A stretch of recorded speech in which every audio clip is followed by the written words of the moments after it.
এক ছেলে এক মেয়েকে নিয়ে গিয়ে ছেলের পরিবারে উপস্থিত বিয়ে করেছে এবং সে মেয়েটা আচ্ছা চাওয়ালেন। আচ্ছা, এখন অনেকে বলেছে মেয়ের অভিভাবক উপস্থিত না থাকায় সে বিয়ে হয়নি। আবার অনেকে বলেছে মেয়ে যেহেতু সবাই লাগে তাই অভিভাবক প্রয়োজন নেই। বিবাহ হয়ে গেছে, এখন জানার বিষয় হচ্ছে কি শুদ্ধ হয়েছে।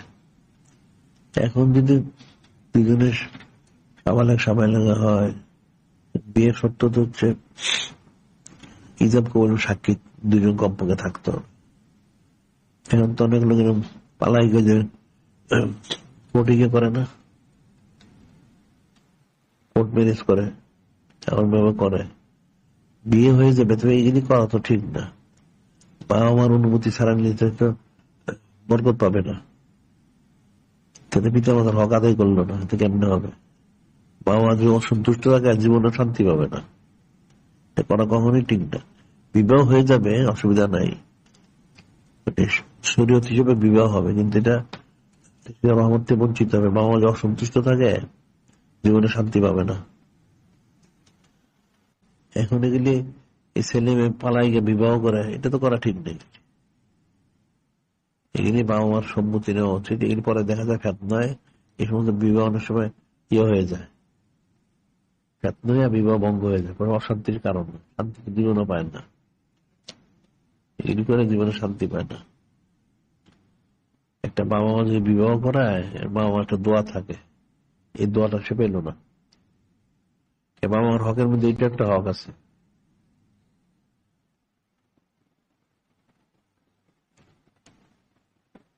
বিষয়গুলিতে মানুষ ফিকির করে না। বাবা মার দোয়া হলো, বাবা মার দোয়ায় মাটি স্বর্ণ হয়ে যায়, আর বদ দোয়া স্বর্ণ মাটি হয়ে যায়। বুঝতে পারলে? বাবা মার দোয়াটা অনেক বড় জিনিস, এটা সোজা জিনিস না। পালায় গিয়ে সমস্ত করে কিন্তু বরকত নষ্ট হয়ে যায়, অশান্তি, জীবন বড় অশান্তি। অনেক সময় বিবাহ ফাঁসে হয়ে যায়, বঙ্গ হয়ে যায়।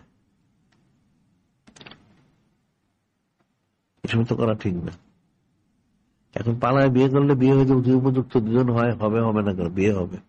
বিয়ে হওয়ার শর্ত হইল নাবালেগ হলে সেটা তখন ইয়ে দরকার, ওলি।